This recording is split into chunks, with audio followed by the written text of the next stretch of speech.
Iran's new supreme leader has just drawn a line in the sand that makes the 60-day clock the most dangerous countdown the Middle East has seen since the war began. Not a vague threat, not a diplomatic communique softened by intermediaries, a set of classified letters leaked live on Iranian state television proving that Mojtaba Khamenei told Iran's negotiating team in writing on April 5th, April 19th, and May 24th that he personally rejects any deal that does not recognize Iran's absolute right to enrich uranium, and that Iran, and Iran alone, will control the Strait of Hormuz. The 60-day clock on the Memorandum of Understanding between the United States and Iran started ticking on June 17, 2026, when Trump signed the document at the Palace of Versailles. 28 days of that window are already gone. 32 days remain. And Iran's supreme leader, who has not been seen in public since the opening American and Israeli airstrikes of Operation Epic Fury killed his father on February 28th, has now been revealed, through his own leaked correspondence, to hold positions that are fundamentally incompatible with the deal Washington believes it signed.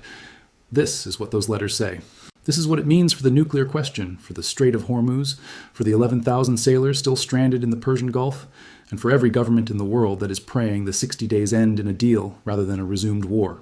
Here is what is actually happening inside the Islamic Republic right now, and why the clock ticking toward August 16th may be the most important countdown in the world.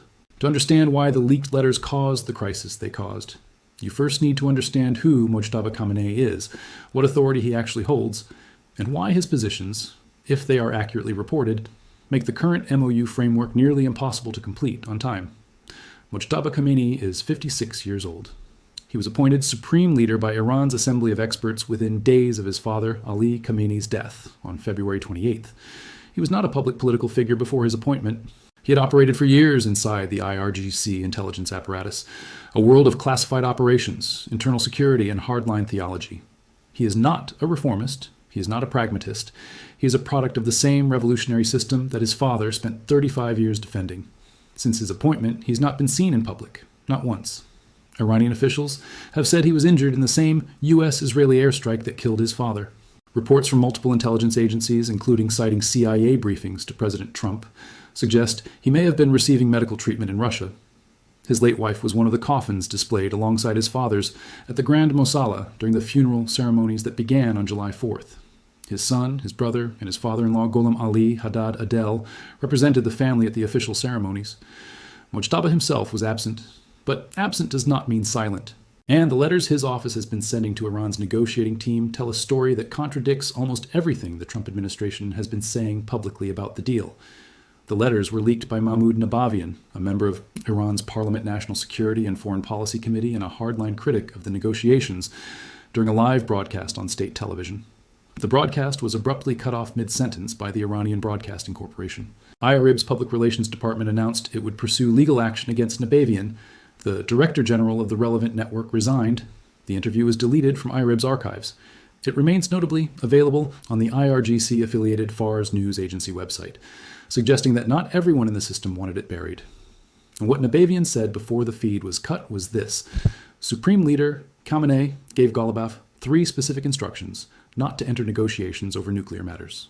Those instructions were given on April 4th, April 18th, and in early May. Yet Ghalibaf claims that he follows and obeys the Supreme Leader, but his actions were inconsistent with that. The Jerusalem Post subsequently reported the full content of the correspondence from a source familiar with the documents. In letters dated April 5th, April 19th, and May 24th, the new Supreme Leader conveyed clear opposition to any MOU that did not recognize the Islamic Republic's right to enrich uranium. He also stated that Iran, and not a shared international body, would be responsible for managing the Strait of Hormuz, denying even the shared control with Oman that Iran's negotiators had been discussing.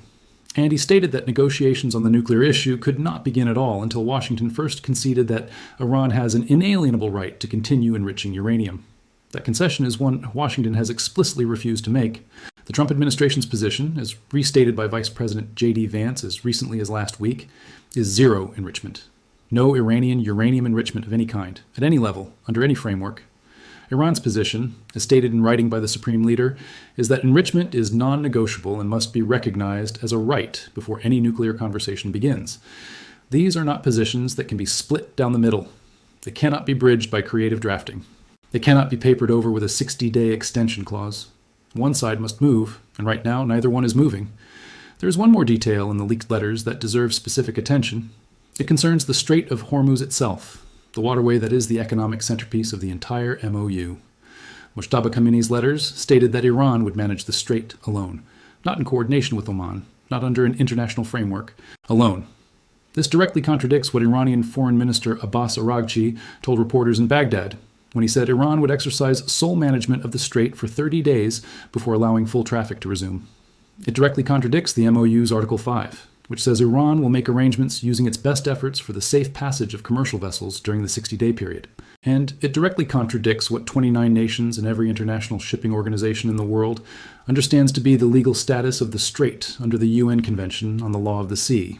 An international waterway, not an Iranian lake. Now you understand why this matters. Because the MOU that Washington signed on June 17th was built on the assumption that Iran's elected government, President Pezeshkian, chief negotiator Ghalibaf, represented the Islamic Republic's actual position. The leaked letters reveal that Iran's supreme leader holds different positions from those his own negotiating team has been presenting in the talks. The system is not speaking with one voice. And in a negotiation where every clause matters and every red line is real, a government that is not speaking with one voice is a government that cannot deliver on what its negotiators agree to. Let us now get specific about what weapons are at the center of the nuclear deadlock. Because to understand why zero enrichment is so difficult to enforce, and why Iran's enrichment right is so non-negotiable in Tehran, you need to understand exactly what Iran has, what it means, and what the United States would need to do if diplomacy fails. Iran's nuclear stockpile, as of the most recent IAEA assessments available before the IAEA was denied access to Fordow, Natanz, and Isfahan on July the 2nd, included approximately 440 kilograms of uranium enriched to 60% purity. Weapons-grade uranium requires 90% purity. Iran is not at 90%, but 60% is not 3.67%, the level Iran was permitted to enrich to under the 2015 Obama-era JCPOA. And the distance from 60 to 90%, in physics terms, is far shorter than the distance from 3.67 to 60%. Analysts from the Carnegie Endowment for International Peace have assessed that Iran's current stockpile, if processed to weapons grade, could theoretically produce enough fissile material for 11 nuclear warheads. Iran insists this stockpile exists for civilian purposes only. The United States, Israel, and the IAEA have all expressed doubt. That doubt is the reason zero enrichment is the American red line. Because even at 60%, Iran is demonstrably capable of producing weapons-grade material faster than the international community could detect and respond to the decision to do so. The MOU's framework for addressing this, as described in its 14 points, is a downblending process overseen by the IAEA, in which Iran's enriched uranium would be reduced to a lower grade on Iranian soil. The question of whether it is destroyed, removed from the country, or simply downblended to a lower enrichment level was left to the 60-day negotiations. Trump told the New York Times he wants Iran to suspend enrichment for 15 to 20 years. The Supreme Leader's leaked letters say enrichment is non-negotiable and must be recognized as a right before any nuclear conversation begins. There is no path between those two positions that does not require one side to abandon something it has publicly defined as a red line. And then there is the question of access. On July the 2nd, 2 days before the Khamenei funeral began, Iran formally denied IAEA inspectors entry to the Fordow, Natanz, and Isfahan nuclear sites under any circumstances. The MOU stipulated that IAEA inspection and verification would be a core component of the downblending process. You cannot verify downblending, you cannot inspect. Iran has now said the inspectors cannot come in. The United States has said verification is non-negotiable. Once again, two irreconcilable positions on a 32-day timeline. Here's the weapon that makes all of this genuinely terrifying, rather than merely diplomatically complicated. Iran's Shahab-3 ballistic missile, the platform that would serve as the primary delivery vehicle for any Iranian nuclear warhead, has a range of 2,000 kilometers. From launch sites in central Iran, it can reach every U.S. military base in the Persian Gulf, every major Israeli city, every capital in the Middle East region, and significant portions of Eastern Europe. Its successor, the precision-guided AMAD variant, can hit a target the size of a tennis court from that same distance. And then there is the Khorramshahr, Iran's most advanced medium-range ballistic missile, which carries a maneuvering re-entry vehicle, meaning it can change its flight path in the terminal phase of descent to evade interceptor missiles. The Patriot batteries ringing U.S. bases in Qatar, the UAE, Kuwait, and Bahrain were designed to intercept predictable trajectories. The Khorramshahr does not fly a predictable trajectory. What makes zero enrichment the American non-negotiable is not the centrifuges themselves. It is the combination. Enriched uranium plus a delivery system that can reach a city equals a nuclear weapons capability that, once achieved, changes every calculation in the region permanently.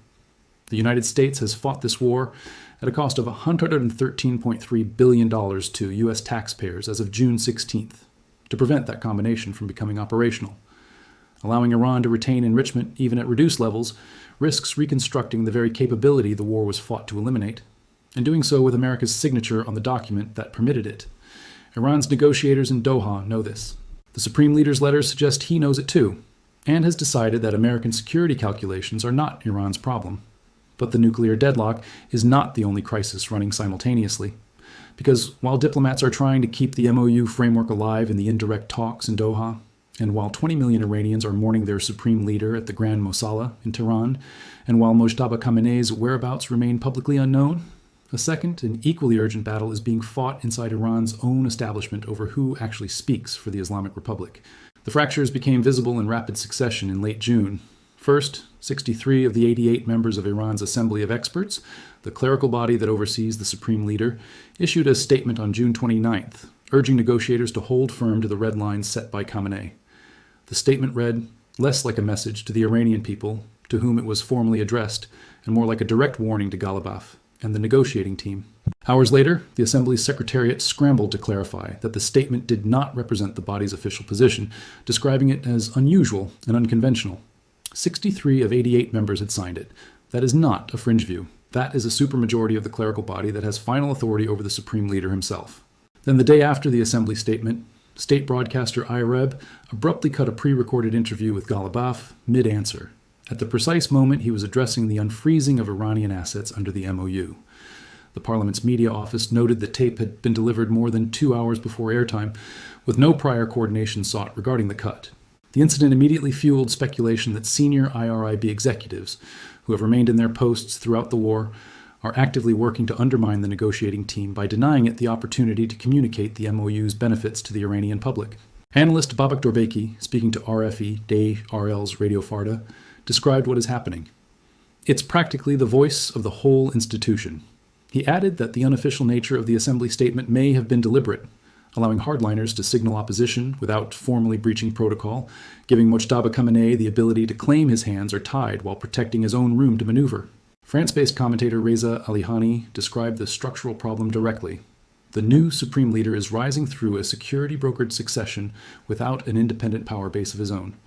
It will take time for him to command the absolute authority his father once wielded. Until then, he is likely to preserve his father's conditional two-track approach, authorizing talks while keeping hardline elements anchored inside the system rather than alienated from it. The fight over the MOU has ceased to be a simple contest between reformists and hardliners. It has become a high-stakes test of how much independent latitude Iran's institutions, clerical, military, and media, believe they can exercise in the absence of a single undisputed center of authority.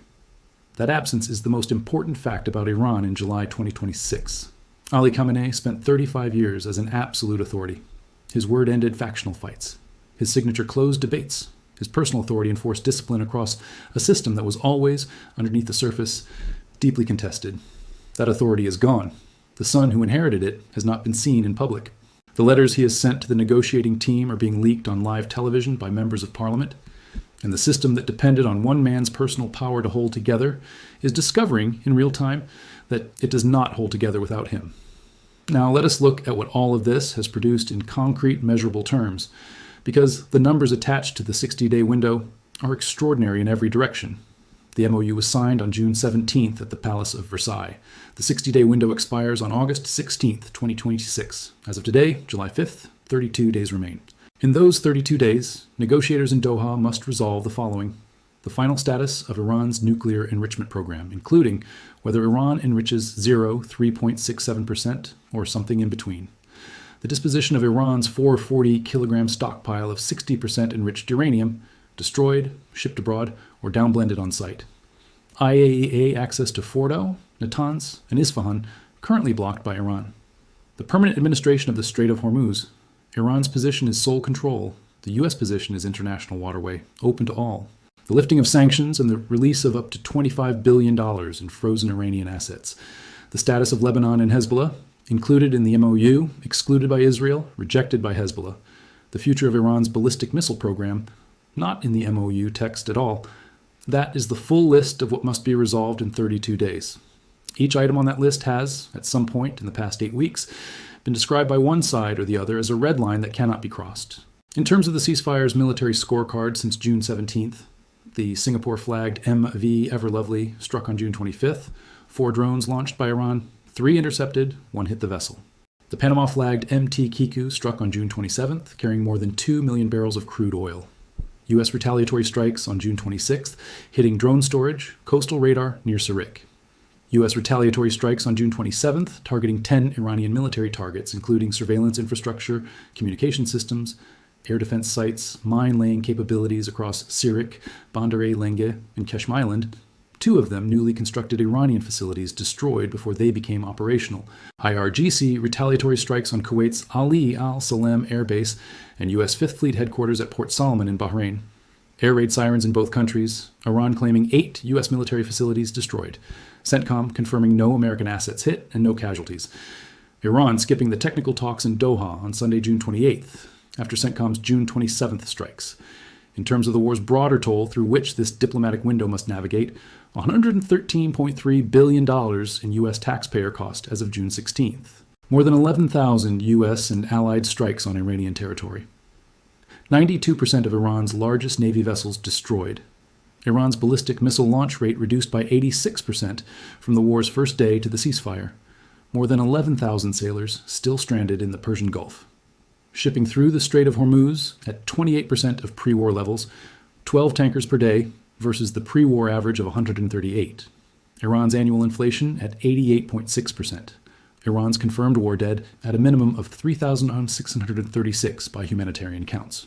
In terms of the nuclear clock specifically, Iran's uranium enriched to 60%, enough material, if processed to weapons grade, for an estimated 11 nuclear devices. IAEA access to Iran's primary enrichment sites blocked as of July 2nd. The Supreme Leader's letters stating enrichment is non-negotiable. Trump's stated position of zero enrichment for 15 to 20 years. Senator Lindsey Graham, speaking on the Senate floor, said it plainly, if this diplomatic effort fails, President Trump is going to take the Strait of Hormuz. We're going to run it. 32 days now, and this is the part that requires the most honest assessment. Let us be direct about what makes this 60-day window genuinely fragile, not just difficult. Iran's position is not irrational, even if it is incompatible with America's demands. Uranium enrichment for Iran is not merely a technical capability. It is the proof that the Islamic Republic cannot be stripped of its scientific and industrial sovereignty by a military campaign. Every Iranian government since 1979 has insisted that Iran has the same right to civilian nuclear technology as any other signatory to the Nuclear Non-Proliferation Treaty. The NPT does not prohibit enrichment. It prohibits weapons. Iran has consistently claimed its program is for civilian purposes. Demanding that Iran give up enrichment entirely is, in Iranian domestic politics, demanding that Iran accept a permanent technological subordination that no government, reformist, moderate, or hardline, has ever been willing to accept publicly. Pezeshkian said it directly on June 22nd. What is certain is that we will never back down from the right to enrich uranium, and the other side is also forced to accept it. The IRGC is not going away, even if the diplomats in Doha manage to craft language that bridges the enrichment gap. And that is an enormous if. The IRGC has demonstrated throughout this ceasefire period that it is willing to fire drones at commercial ships to protect its interpretation of the MOU's Article 5. The IRGC does not answer to Pezeshkian. It answers to the Supreme Leader, whose leaked letters suggest he shares the IRGC's positions more closely than his government's negotiators do. Any deal that Ghalibaf signs in Doha must survive IRGC implementation on the Strait. It has not, so far. The Lebanon problem is structurally unsolvable within this window. Hezbollah has not agreed to the terms of the MOU. Israel has not accepted that Lebanon is included. The MOU's first paragraph references a permanent end to the situation in Lebanon. Nobody who is actually fighting in Lebanon, Israeli forces, Hezbollah fighters, has stopped fighting. There is no mechanism in the MOU to enforce its Lebanon clause because none of the parties doing the fighting signed it. And the economic clock inside Iran is running in the opposite direction from the diplomatic clock. Iran's 88.6% inflation is destroying ordinary lives faster than any American bomb. The frozen $25 billion in assets that Iran hopes to access through the MOU represents the only near-term economic relief available. Every week the talks stall is a week that money stays frozen, prices keep rising, and the Pezeshkian government's domestic legitimacy erodes further. That pressure pushes the Iranian government toward accepting a deal. The IRGC's drone strikes push in the opposite direction. The Supreme Leader's letters sit in the middle, blocking the government's room to maneuver. Senior fellow Nagar Mortazavi of the Center for International Policy described Iran's Hormuz strategy with precision. They are using that leverage to the max and not going back to the status before the war, pretending like no war happened. They are saying they want traffic to go through in coordination with them. The Strait of Hormuz is Iran's golden card, and Iran's new supreme leader, in the letters his parliament member leaked on live television, has said that card belongs to Iran alone. 32 days. One nuclear gap that neither side can bridge without abandoning a public red line. One supreme leader who cannot appear in public, whose positions are being leaked by hardliners and denied by moderates, whose authority over a fractured system is untested and contested. One IRGC that keeps firing drones. One strait that is open at 28% of normal. 11,000 sailors who want to go home. And a war that cost $113.3 billion and killed thousands of people on both sides, built on the premise that it would prevent Iran from getting a nuclear weapon. Now ending, or not ending, in a 60-day window with 32 days left. Iran's new supreme leader just handed his own negotiating team a set of red lines they cannot publicly cross. Trump just told Mount Rushmore that Iran wants to settle so badly he gave them a week off for a funeral. And somewhere between those two statements, between the leaked letters in Tehran and the cheering crowd in South Dakota, the deal that could end the war either exists or it does not. So here's the question we are putting to you in the comments right now. When August 16th arrives and the 60-day clock expires, will Iran's new supreme leader find a way to authorize a deal that his own letters say he opposes, preserving the ceasefire and beginning the reconstruction that 87 million Iranians desperately need? Or will the nuclear gap, the IRGC's golden card strategy, the Lebanon problem, and Mojtaba Khamenei's contested authority combine to collapse the MOU and hand Trump the justification he needs to complete, as he has said, the job that we very successfully started? Leave your answer below. The whole world is watching August 16th, and so are we. We read every single comment presented by your channel. Thank you for choosing us. Let us now look at the specific weapons the United States still is deployed in the region, and why their presence is not a background detail, but the central factor shaping everything Iran does at the negotiating table in Doha. The USS Dwight D. Eisenhower Carrier Strike Group remains operational in the Persian Gulf. She is not a diplomatic signal. She is a Nimitz-class nuclear-powered aircraft carrier displacing 104,000 tons at full load. Her air wing operates 90 aircraft, FA-18E Super Hornets for strike, EA-18G, Growlers for electronic warfare and radar suppression, and E-2D Advanced Hawkeye aircraft providing total radar coverage over the length of the Gulf from a loitering altitude. The Growlers deserve specific attention in the context of the nuclear talks. The EA-18G Growler carries the AN/ALQ-99 and next-generation jamming pods, systems capable of suppressing, deceiving, and permanently disabling radar and communication systems across every frequency range used by Iranian air defense and naval coordination networks. When Growlers are overhead, Iranian ground forces cannot communicate reliably, cannot see with their radar, and cannot coordinate responses. The fact that Growler aircraft can be placed over Iranian territory at any time, at any moment during the 60-day window, is not lost on the IRGC commanders who are simultaneously firing drones at tankers and sitting across from diplomats in Doha. 2 Marine Expeditionary Units are now operating in the Middle East. CENTCOM announced on July 3rd that a second MEU has been deployed, joining the force already operating from the USS Tripoli. The Tripoli is an America-class amphibious assault ship, 261 meters long, displacing 44 Suez 971 tons, capable of operating F-35B Lightning II short takeoff and vertical landing fighters from her flight deck alongside helicopters, landing craft, and armored ground assault vehicles. She carries 1,800 Marines in a permanent state of readiness. Together, the 2 MEUs represent more than 4,000 assault-capable Marines within striking range of Iranian coastal positions. This is not a medical deployment. This is not a logistics mission. This is a force capable of amphibious assault, and its presence tells Iran's military planners something specific. If the 60-day window collapses and the war resumes, the United States is prepared to go beyond airstrikes. The B-52 Stratofortress squadrons at RAF Fairford in the United Kingdom remain on alert. The B-52H is the longest-range conventional bomber in the American inventory. capable of delivering conventional cruise missiles from standoff distances well outside Iranian air defense coverage, with a combat radius exceeding 7,200 kilometers. A B-52H, carrying AGM-86C conventional air-launched cruise missiles, can strike targets inside Iran from over the Caspian Sea, from the Indian Ocean, or from the Eastern Mediterranean without ever entering Iranian airspace. The IRGC's radar networks, already degraded by the June 26th and June 27th U.S. retaliatory strikes, cannot reliably track a cruise missile salvo arriving simultaneously from 3 different vectors. Iran's nuclear negotiators in Doha know what is parked at RAF Fairford. That knowledge is part of every conversation they have. France and the United Kingdom announced on July 3rd that they are ready to deploy a multinational military mission to the Strait of Hormuz to support freedom of navigation once the conflict formally ends. French President Emmanuel Macron and UK Prime Minister Keir Starmer issued a joint statement describing the strait as a vital artery for the global economy and committing their governments to work with partners to restore safe, toll-free transit. The addition of French and British carrier strike group air power to the U.S. Fifth Fleet's existing coverage would give the multinational coalition a combined strike and surveillance capability over the strait that Iran, with its degraded coastal radar networks and destroyed surface fleet, cannot challenge. The strait that Iran has called its Golden Card would become a waterway patrolled by 3 of the world's 5 most powerful navies simultaneously. Iran knows this. The Supreme Leader's letters insisting on sole Iranian Hormuz control take on a different character when you understand that the alternative to accepting a shared international framework is watching France, the UK, and the United States run the strait together without Iran having any role at all. Here is something that every discussion of this 60-day deadline underweights. The economic cost of the war to the United States has been $113.3 billion as of June 16, 2026. That figure, confirmed by independent analysis, represents the largest sustained military expenditure by the United States since the peaks of the Iraq and Afghanistan campaigns.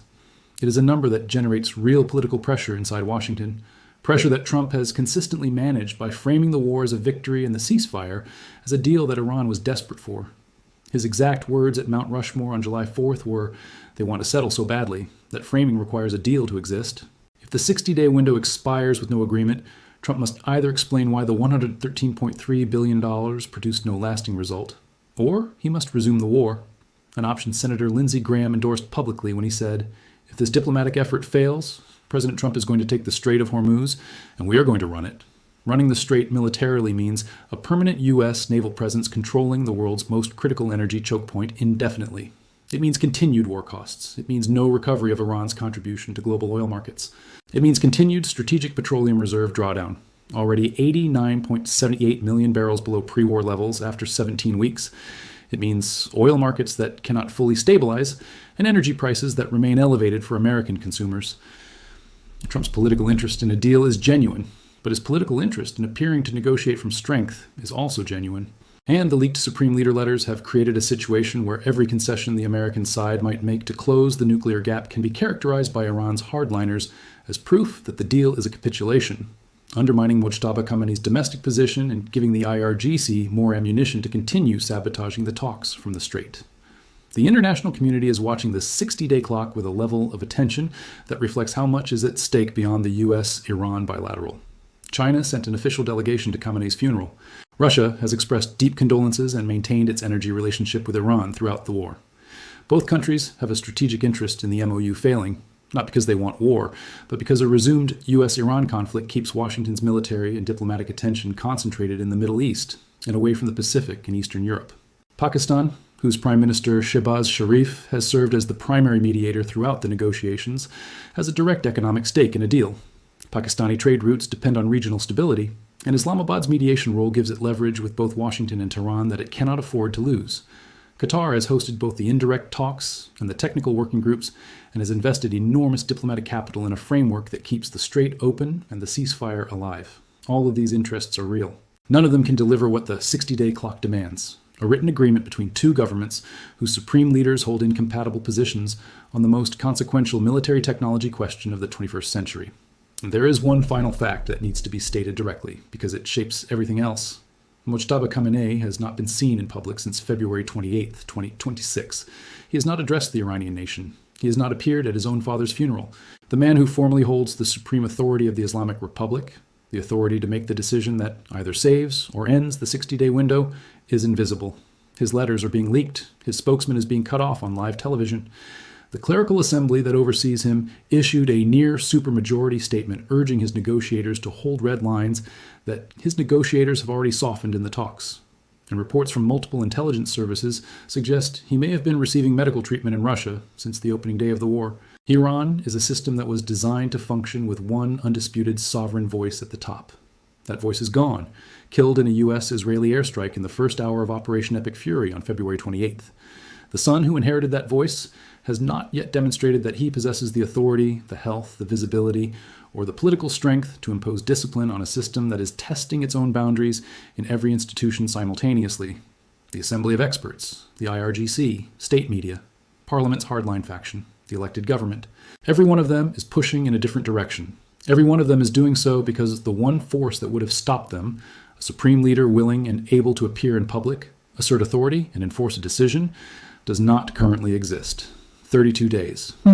That is what remains of the window that is supposed to resolve all of this. The nuclear question, the enrichment right, the IAEA access, the Hormuz routing, the Lebanon clause, the missile program that is not even in the MOU text, the frozen $25 billion, the sanctions, the reconstruction plan worth $300 billion that Iran was promised and has not received.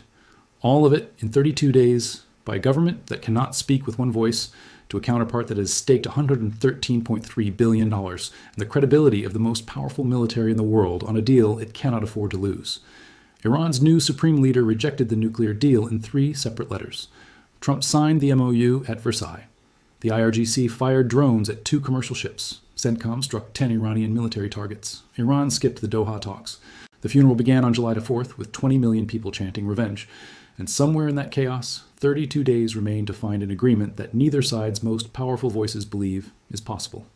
When the clock hits August 16th, we will know whether the deal survives or the war resumes, and the answer will depend not on what the diplomats in Doha agree to, but on whether the man who holds the pen, the invisible supreme leader in his undisclosed location, sending classified letters that keep getting leaked on live television, decides to sign it.